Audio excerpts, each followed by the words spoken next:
in my family, hard work and kind of working class family, and we always had this line, which was, don't ever think that you're too good to wash dishes, to be a dishwasher, right? And that's always stuck with me. And so I remember there was this problem in this back alley. The garbage guys wouldn't take the garbage from this old couple. They're 85-year-old couple, lived in this house for 55 years, been paying taxes. And they couldn't get their garbage cans in the little slope in the alley. And like, you know, you go through your city processes to like figure out how you can do it. And the guys are gonna look at it, no, I'm not gonna do it. And so I just went and took a shovel myself, put it in the back of the truck. And I went out there Good for as you. a city councillor. And for 3 hours, me and my staffer just dug out and put some rock down. And that was just like my job, right? Like, I remember there's this old lady. What does it take to live your best life on your terms? To change how things are done? How do you need to show up as a leader so you feel capable of making a difference? What needs to happen that has us able to confidently say we are truly living, leading, and operating our businesses and our lives from our purpose? Join me over drinks as I go behind the scenes to reveal the freedom, fulfillment, and success this sort of radical thinking has had in the personal and professional lives of my guests. Ideas and notions of change, they emerge first in thought. Then they are expressed in words and caught by those in earshot. Votes are tallied, an election has been won, but the battle it has not. Simply a direction to take, like arrows in a quiver. A person is judged not by his dreams that shimmer, but by his deeds, his actions, and his commitment to deliver. Politics is not a comfortable arena for me, and I'll be honest, there were a few moments on this podcast where I was wanting to just hide in the bush. Evan Woolley is a man, a friend, a husband, a father, and a son. A human being, just like me, just like you, in case you forgot. Throw on the political designation and all of a sudden, everything is not as it was. He's not treated like the rest of us and has been tasked with some of the most impossible objectives within our society and communities. Such is the life of those in leadership roles, and therein lay their secret superpower. It was great to get to know Evan, hear about his journey and the defining moments that had him take on the call to arms. We speak to the circumstances he experienced as a young boy, growing up in the southeast of Calgary during the 80s with 2 moms and 1 dad. The expectations his family had of him and his siblings that groomed them into the leaders they became, and the key role he played as a stakeholder and advocate of what the future could look like for Calgary's diverse communities. My parents came to Calgary in 1978. From where? From my mom and dad. My mom grew up in East Van, and my dad kind of grew up all over. His dad was an accountant for like mining companies, and so they kind of moved all over, but grew up a lot in Surrey. You see, back when Surrey was like in the 50s, was like a middle-class white neighborhood. Right. Now yeah, it's, I think, one of the most diverse communities in one of the fastest-growing municipality in the country is Surrey. But came here on the promise that a lot of Calgarians came here for, which was all of this, this boom town, and obviously got here, and then in 1980, with the evils of the National Energy Program. No, I say that somewhat in jest, but the economy tanked, and lost the house, and lost the marriage, and my parents bought a house together, their first house together in the city in Riverbend, which was the southernmost edge of Calgary in 1979.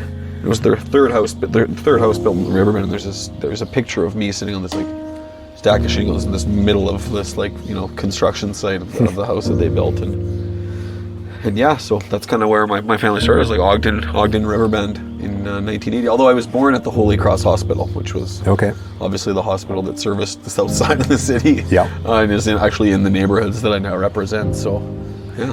So that's where it began, and you talked a little bit about the journey of living in Ogden, and the progress, the process of what your parents wanted, what your mom wanted for you, I guess. I'm not sure if Dad was in the picture then. Or... Yeah, no, my dad was in the picture, and I grew up in a very modern family with my mom and dad being together. and then separating, and my mom ended up falling in love with a woman who's my mom as well, and they were together for 35 years. Nice. But yeah, I mean, Ogden was like a very working class, blue collar neighborhood. Most of the people living in Ogden worked in manufacturing and or on the railroad, in industrial, and on the railroad on the east side of town, in the southeast. And my mom ran this very successful little daycare, and she was an educator, and at the time a single mom, and it was this way for her and her partner Lynn, and have, to run a business and make money and put food on the table, but as well taking care of, there were 4 kids. Mm-hmm. 4 kids from both families? Lynn, so my mom and my dad had my older sister, then me, then my younger sister. Okay. And then my mom's partner Lynn had Cameron, also with my dad. That's an interesting triangle. It was a different time, and being gay in Calgary was not something that you could do, and in vitro fertilization was not a thing. And right. So, families were created in different ways, and I mean, my mom and her partner Lynn were not unable to be you could not be out of the closet, and so the narrative was 2 single moms living together to make it, for an economic rationale. But I grew up in a loving family, just like every other, not every other, but just like any other kid out there, and yeah. Yeah. So, what would you say were some of those defining moments for yourself as you were starting to grow into who you now are as a leader in the community? Well, it's funny. I did this. What is that group where you learn how to give speech? It's like the speech group where you learn how to give speeches. Yeah. What is it called? Toastmasters. I once was asked to give a speech when I was elected. I feel like the last 8 years, and I'm going through a reflective moment in my life as a politician, because I'm exiting stage right here pretty shortly. But early on, when I was a young, immature leader, but they had asked me to come and give a thing at the City of Calgary's Toastmasters Club, which Nice. is all the city staff, and I reflected on it, and actually one of the foundational skills of leadership that was kind of forced upon me was in my mom's ownership of this daycare. And so I was the child that was, amongst peers in the daycare, but was also the son of the owner of the daycare. And that was there was like a dueling roles of peers, but also as the son of the owner. And when I say that it was a large daycare, there was 100 kids at this daycare. Oh wow! This was like no joke. It was daycare. They found there was a big gym in it, and it was in this old kind of like industrial bay. I remember it's quite funny. We talk about rail safety particularly, but I remember that the yard and the fence and the playground went to between you and where I am now and where the train was, so like literally 10 feet. And I remember we would shake the fence as the trains were whizzing by us. God. Which now I can tell you, in 2020, not in 1980, they no longer approved acres and their playgrounds next to. I digress. But there was an expectations flung upon you as the son, and my mom had very strong expectations about us. Right, so she's the son. She's telling these parents, running this business, telling these parents, "I'm going to take care of your kids." And if she had like some crappy kid, like I was also I had to be the promotional material, or This I don't know if I'm saying that. The end result, and so that being able to speak in crowds and provide leadership role as a child growing up was an expectation, and we're kind of not a requirement, but it was a natural thing. And my sisters and my brother were all natural leaders as well. Yeah, I grew up in something similar. So I was born and raised as a Jehovah's Witness. And what happens inside of those communities is at a young age, you're encouraged to not necessarily speak your mind, because there is a thing to follow, and you follow that thing, but to participate in the discussion and to share with a group. And so whether that is in a small group or in front of 200 people, like I was born and raised in that environment. Yeah. So at 12 years old, I would present on a particular topic in front of 100 people. And that was just normal for me. That was just how it went. Or going door to door, which I really didn't like. I don't know of many who did, but you did it. because that's what you did. Yeah, and I mean, in my belief of inherent qualities, and so, right, like some people are born natural leaders, and but also the learned qualities of that. Yeah. And I remember people, like, I remember watching Obama's speeches, and Obama giving speeches was just like an unbelievable thing. He was probably a natural gifted speaker. But there's this story of him basically saying, no, are you kidding me? I practiced and studied the art of oration and became good at it through an insane amount of hard work and practice, right? Yeah. And you're seeing the end result. Yeah, a friend of mine's a reporter, and he said once, and he's like a very like factual kind of reporter, like just like he's like atheist and believes nothing in nothing but rational thought. And he said once his mom put the lasagna on the table. She said, "Oh, I don't think this lasagna is going to be very good." And he said, "Mom, how many times have you made lasagna?" She said, "Oh, well, this is only my second time." He said, "Well, what would make you think that you're good at making lasagna?" Wow. And it's like a very, like, what a son of a bitch. But it was, he referenced that story when we were talking about Barack Obama's speech giving, and I remember laughing about it because it's true, right? Yeah, there is a degree of work involved in anything that we're aspiring to do in our lives. And the trap is the perception of overnight success, quick win, which actually is a complete fallacy. It doesn't exist. Yeah. The lottery ticket is an incredibly foolish. Yet how many people play it? A lot. Right? In the hopes of, and then you set that as your future intention for your life, right? In the hopes of winning whatever lottery might fit in blank statement there, which you know is just not the case. So you went into politics. I got to be honest, like I avoid politics. I'm triggered by politics. Some of the work that I've been doing inside of brand and the work of building reputation and influence out in the world, which is effectively what brand is. And then I look at what our leaders, and it doesn't matter which one, what happens when they're out there and doing their thing, and the ripple effect, the negative ripple effect that happens. It's very easy, and I know I'm not the only one, because there are many institutions out there like Edelman who've been measuring a thing like trust in the world. Edelman Trust Barometer. That says, yeah, we don't trust our institutions anymore, right? Our leadership, and it's been an ongoing grapple, and this has been the arena that I've been playing inside of by measure of my own journey and exploring, being heard. Like, what does it take to actually be heard for who you are and the value you bring? What do you got to do? How you got to show up? What's the secret sauce, right? And the secret sauce is always being trustful. Well, trust is now a very scarce commodity.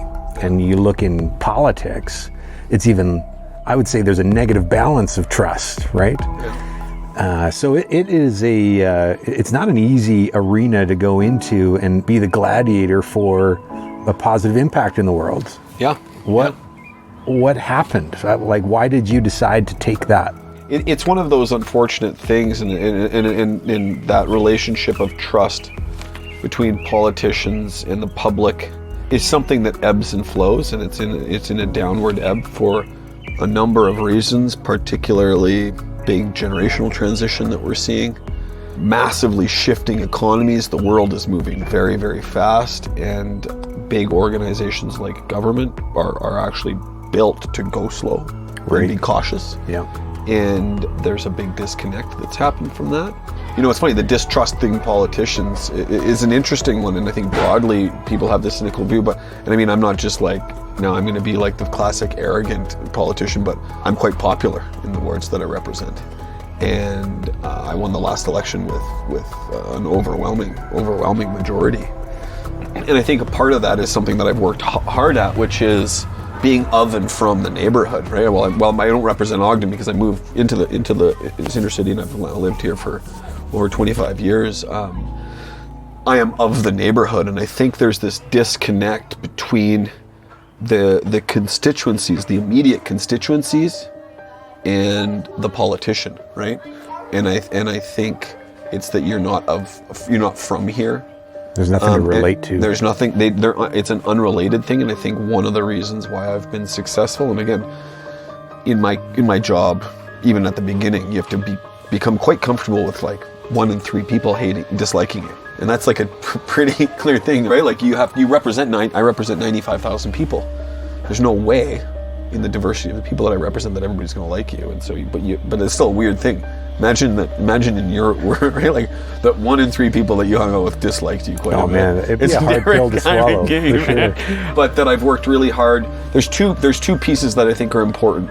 One is being from the neighborhood and really working to reflect them. And one of the reasons why I've been able to have tough conversations is when people say, "You don't understand our problems, Evan Woolley." I say, "What are you talking about? Like, how long have you lived in this neighborhood?" Like 7 years. Well, I've lived here for 25 years. Like, you know what I mean? There's a credibility in that direct connection to the geography of the neighborhood.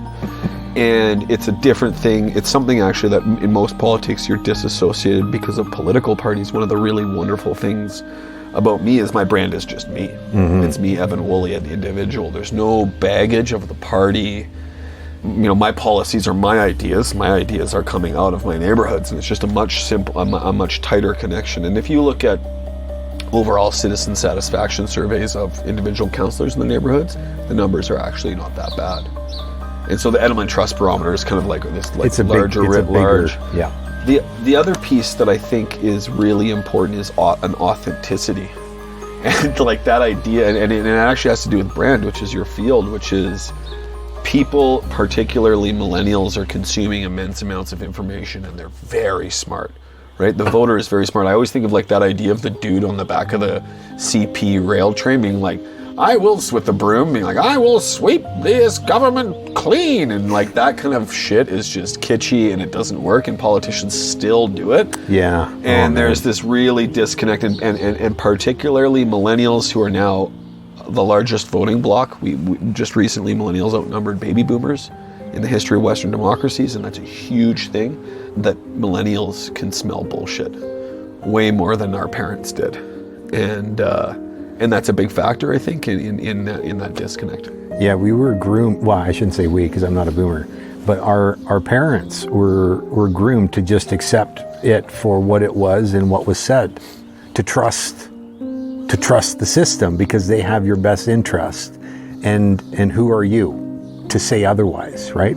And that's a big blanket statement, but yeah. I would say that it's very true by measure of how they carried their life, right? They just went along their way, and the rhetoric, and hell, you look at all of the shows. I don't know why Wonder Years is coming up, but they just accepted it for what it was, and there was nothing to do about it. There's nothing you could change.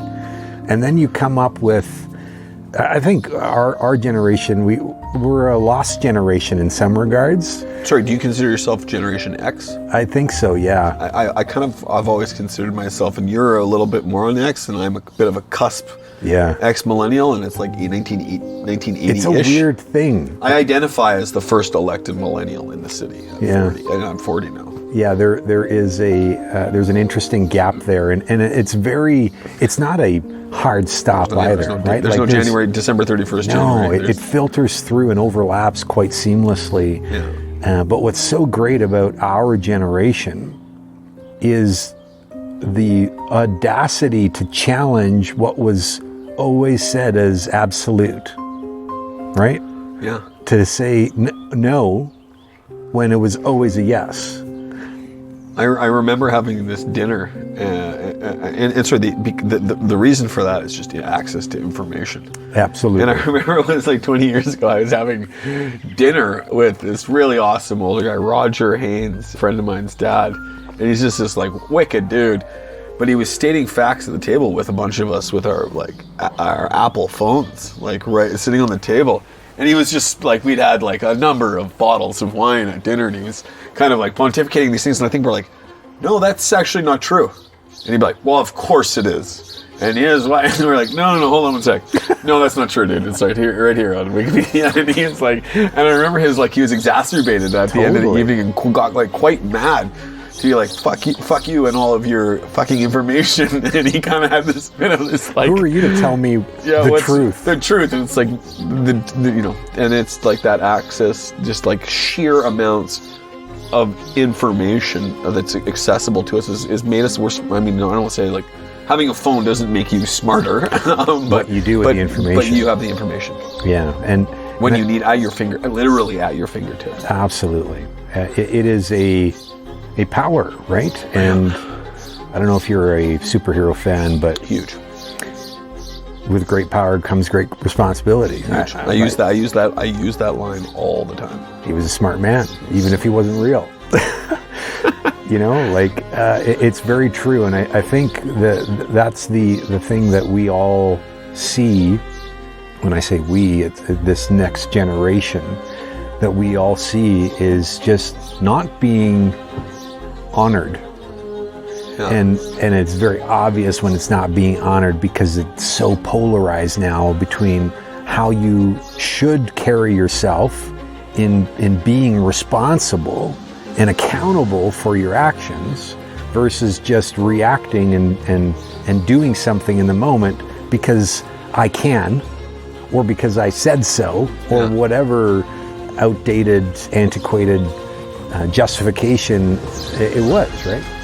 So there is a need for leaders to be able to operate inside of the chaos of uncertainty and the darkness of not knowing, because you're clear about the direction that you're going in, right?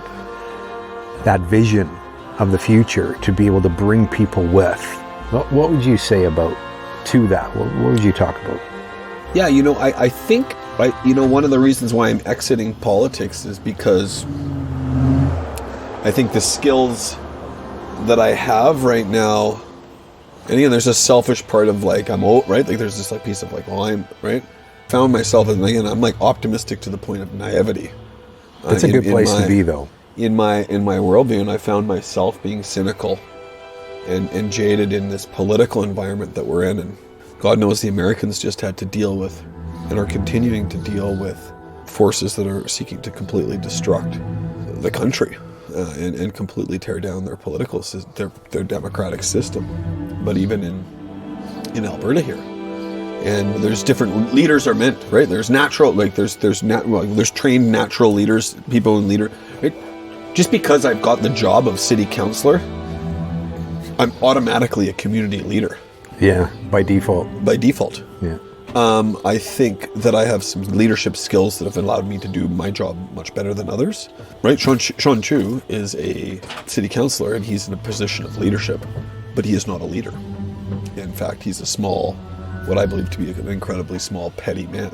So there's a difference between leadership position, and that's like in any company, right? Or in any leadership role. There's the job and the title, and then there's the skills to be a leader, right? Yeah. And I've reflected hard on our own Mayor Nenshi, who has some incredible leadership skills. He's an incredible speaker. He's unbelievably smart. He, in his role in the last decade in city council, has struggled at certain points in his own leadership skills, right? In the flood, there is not a better person who could have got us through this catastrophic flood than him. And I think, and he's someone who I've watched really closely, but also Jason Kenney, right? Who has... Man, he's going through the ringer right now. Because the skills required to get us through a pandemic and this massive economic downturn are all skills, leadership skills that he possesses none of. And in fact, it's quite the opposite of, right? This pandemic and economic downturn have proven him completely ill-equipped, unskilled, and probably hating his job a lot, right? Like he ran and his vision and skills are all around divisiveness, fear, distrust of government, and a type of political practice that was the opposite of what we fucking needed when the pandemic hit, right? So how do you think they could have done better? Well, what was missing? I mean, he's the decider. The interesting thing about the Westminster political system and our political system is that the Canadian Prime Minister is way more powerful than the American president in the context of their jurisdictions, right? The Premier of Alberta is way more powerful than the governor of Texas, right, in their states. And so it rests a lot on him, but it was, I mean listen, I never voted for that guy, but, you know, for a number of reasons, even before the pandemic. But what we realized is in this pandemic is how much we need government.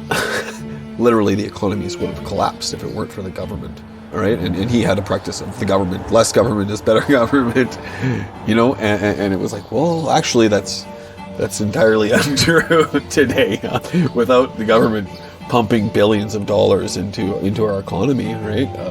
The economies would have collapsed, and we would have had complete total unemployment, right? I think I'm not going to go there, but I do believe there is a by design and intentionality around that to need the government in that capacity. Like there were powers that be that did certain things. But I say all of that not knowing at all what your own political... I have no political stand at all. Yeah. All I know is none of it's working. Yeah. And for different reasons, right? Sorry, can I challenge you on that? Sure. What isn't working? The roads get swept and the buses are running on time, and the garbage, every day the garbage gets picked up. And all of that stuff is working, for sure. Well, that is okay, government. So, yeah, fair enough. So the kids go to school? Yes, mine don't. Okay. They're homeschooled now. There's a system but of it. They were part of that system. Yeah. And I was part of that system. Okay, so let me retract some of that. Sorry, yeah. No, it's all I'm good. a great defender of the role of government. Hey, yeah. Well, here's a thing that I have an issue with. The command and control function of government. They take it too far. And can you give me an example? Okay, let me give you a good example. I don't believe they're telling the truth of what's going on with this pandemic. You don't? I don't. In what way? I believe there is a bigger agenda going on to further create a subservient populace, and it just seems like through the actions that they're taking that is being validated, right? I'm not diminishing or dismissing that there's an actual pandemic going on. Yeah. I do believe that there is something going on. There's lots of machinations of government that are happening. There is. And systems being set up and all sorts and of it's things. like, Sure. hey, don't look over here. Yeah. Pay attention to this over here because we're busy over here doing this thing that you don't need to know about. But that's an inherently cynical view of humanity, though, right? It can because be, yes. That could happen. You must, I mean, and you work in brands, so you work for big companies, right? That must be, or is that inherently your view of corporations? No, it's not. So Amazon? I am actually... Facebook? Yes, I think there is... Tesla? Things that we don't know, that they're not saying, and I can't say for sure, because I don't know. Mm-hmm. But here's the thing about humanity, right? Yeah. When you feel like there's a lot of intuition inside of the game that is humanity, being human, right? Mm-hmm. And coming from a place of absolute truth, being raised as a Christian, as a Jehovah's Witness, to say, listen, this is the truth, and it cannot be compromised. Full stop, end of story. But yet, when there are gaps in their ideology and in their preaching, that is a disconnection, a discord between action and speaking. I can't speak for anybody else. Yeah. I can only speak for myself. I couldn't help but go, something's not right here. And there was that little guide going, you should probably not accept this for what it is. And it's the same thing now in what's going on here. It's like there are things that the government is doing that has been of invaluable support to the community, without question. And I believe you're up to something. because intuitively there's something off. There's a discord. But intuition is not fact. No, it's not. But neither is the fact that they claim, right? I believe that there's pieces that that's missing. Yeah. Not knowing, but I that's just what I believe. Right? No. I appreciate that, and I think like you've come back to this piece of people's perspective and trust of government, and again, actually, it's not only government. I bring up the big players, those who control power, yes. those with power in our society. Look at generationally, and some of that mistrust comes, never mind in like. Listen, the city of Calgary is actually like a very massively high functioning, very efficient service, right? Because we do a lot, but we run the operations of the city. So when you flush your toilet, the shit that you just shat into that toilet goes in and is completely cleaned and goes back into the Bow River. Yeah. And one of the reasons why the Bow River has some of the best fishing in the world is because there's all of these wonderful fish that are eating all of the leftover particles of excrement that go into their river. And we do that incredibly well. The bad things about government is there is an increasing disparity between the richest in our society and the poorest, right? And there are pretty significant disparities, getting better, but significant disparities between white and people of color. And there are disparities, big class disparities and regional disparities, and those are getting exacerbated, right? Yeah. There's an increasing spread, and I think that distrust. I mean, me telling you how awesome everything is as we sit on this on the front porch of a beautiful house is something that I'm hyper aware of. But and again, I always say that as a leader, I try to make evidence-based decision making. And I bet I undermined your intuition a bit there by saying, well, give me specific examples of facts around your intuition. Intuition and your gut are also important. They need to work as much in as balance. What drives, as much as your heart, right? And what is the balance of how we live our lives and interact with each other as humans in that measure of our head and our heart and our gut, and how those drive a whole range of decisions that we make in terms of how we live together.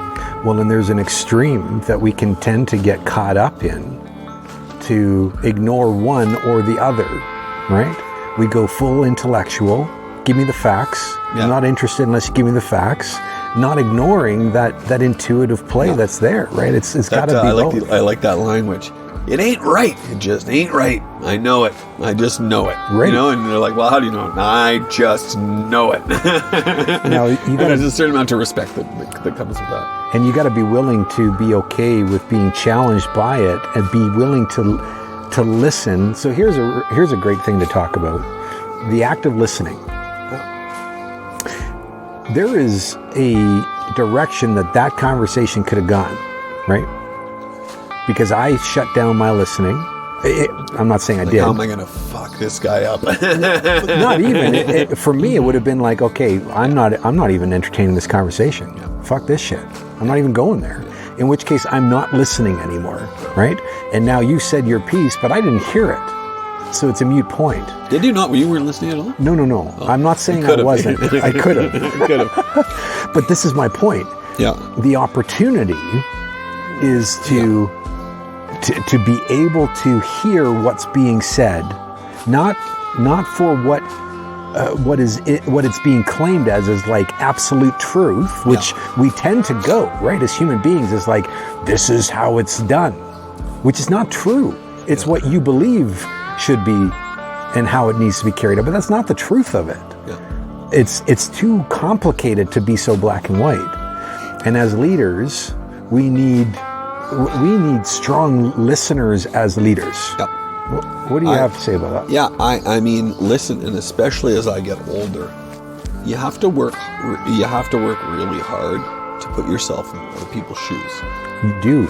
It is hard work. It is hard work to do that, especially as you get older, right? Because you're set in your ways. And being, changing. And I think like one of the things that I've worked really hard in, what I've done, actually a lot of the work was around the systemic racism work that we've gone on in this city, which is, we live in one of the most incredible examples of pluralism in the world, right?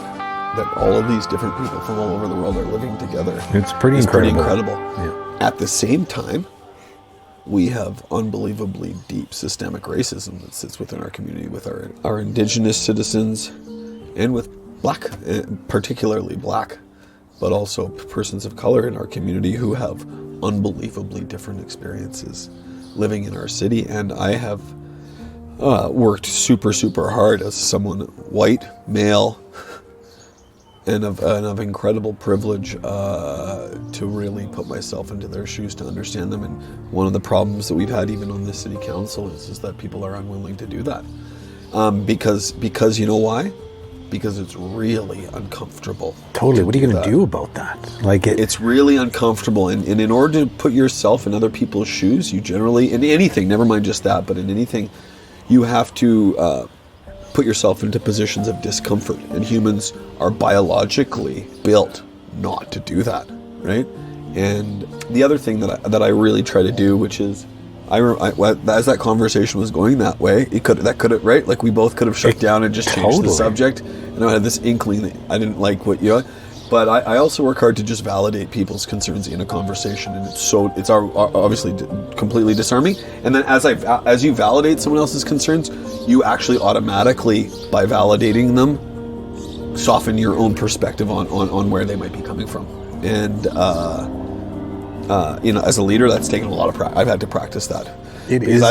I have to listen, engage with a lot of people's issues, positions, and everything. And I mean, nothing. There's nothing that sometimes frustrates me more. And patience is not one of my strong character traits. And I have to oftentimes, people come to me with their challenges that they're having with immediately at that day. And sometimes those challenges seem really, really petty and stupid. And when I put them on my priority list of the 90,000 people that I represent and the challenges that were going on in our community, I think, well, that doesn't matter at all. But it's my job. It is absolutely my job for that person's issue to matter. It is in my job description for it to matter to me. And so I try to scale all of these things. So systemic racism, collapsed, structural shift in our economy, and pothole, 6-inch deep pothole in back alley of upper middle class neighborhood. Right. Oh my God. So how do you manage that for yourself? What do you need to do for yourself to be able to be powerful inside of that? Yeah. Never think that you're better than anybody else, right? Mara has this great line. In Calgary, what's awesome about Calgary is nobody cares who your daddy is. And I always kind of thought that was awesome. But, in my family, hard work and kind of working class family, we always had this line, which was, don't ever think that you're too good to wash dishes, to be a dishwasher, right? And that's always stuck with me. And so I remember there was this problem in this back alley. The garbage guys wouldn't take the garbage from this old couple. Their 85-year-old couple lived in this house for 55 years, been paying taxes. And they couldn't get their garbage cans in the little slope in the alley. And you go through your city processes to figure out how you can do it. And the guy's gonna look at it, no, I'm not gonna do it. And so I just went and took a shovel myself, put it in the back of the truck, and I went out there. Good for as you. a city councillor, and for 3 hours, me and my staffer just dug out and put some rock down, and that was just my job, right? I remember there's this old lady who lived in oh my God, why am I blanking on her name? I haven't seen her in a few years. She lived in Spruce Cliff, and she literally just called me one day, and again, this is just the 311, right? I'm dealing with a new Flames arena negotiation, and we're building a massive LRT through the downtown. She called me and said that the soffit of the downspout on her eaves trough had come off. And Betty Cooper, the eaves trough had come off, and she didn't know what to do about that. Her husband had died, and the kids weren't around much, and so I went up to her house, that afternoon with a screwdriver and a step ladder, and I remember looking down around her. I was like, "Do you know what a good?" I said to her, "Betty, do you know what a good city councillor I am?" And she had her hands on her, like the old lady hands on her hips. She said, "Evan, it's about time a politician actually did any work." Yeah. And I remember That's laughing, so and I good. think that's how I've kind of kept myself reasonably grounded and just being from the neighborhood, right? Like everybody, it's this piece of it doesn't. We have all of these structures of government, but the most basic structure of our communities is just people being good neighbors, right? People being people.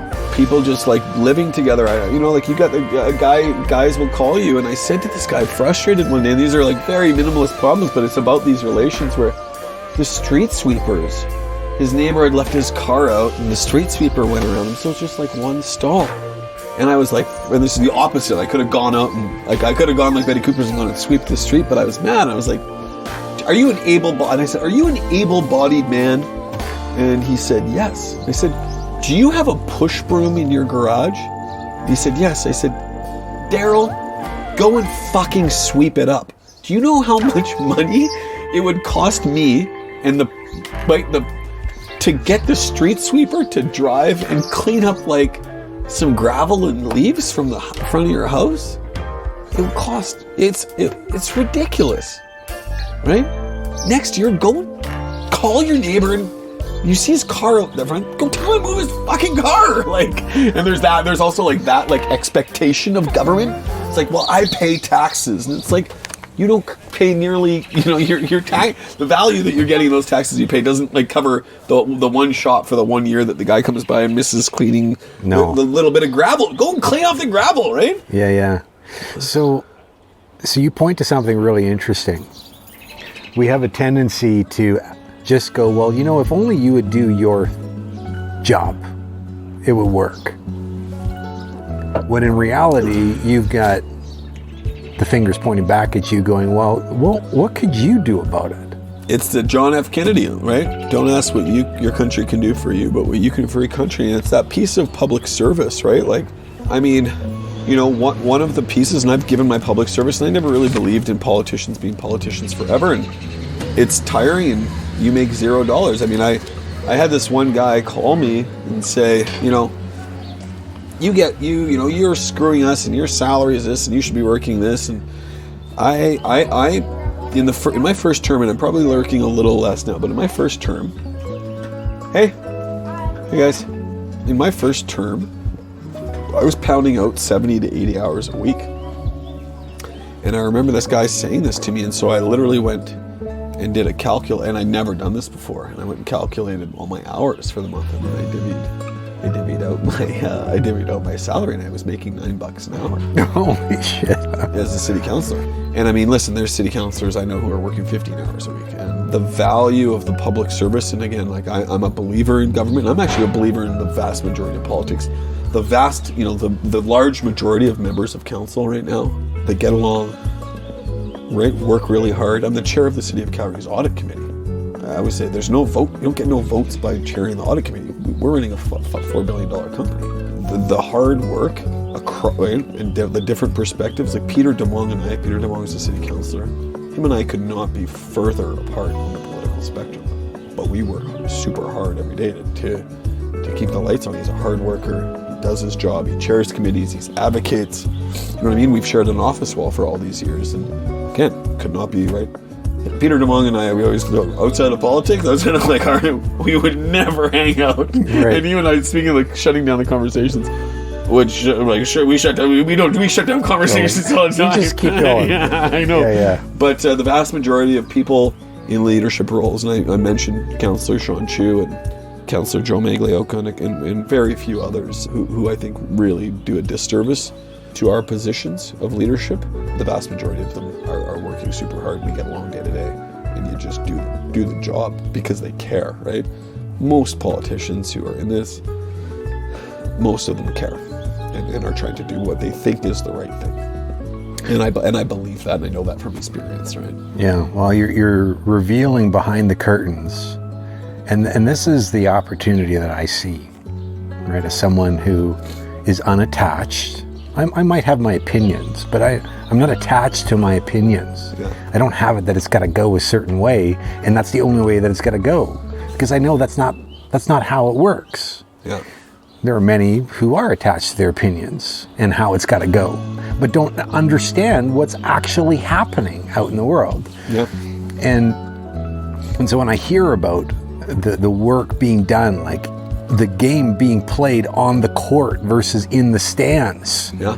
The guys who are like, guys and gals who are like, what the fuck? Like, why didn't you pass the puck or whatever? It's like, dude, you have no fucking clue how to play the game. And you think it's just as simple as passing the puck, right? And here is the really great thing inside of that example. It's like, play the game. Play the opportunity for you in the stands is to come play the game or not, in which case be really, really aware of what it is that you're bringing in energetically with your opinions and perspectives if you're not playing the game.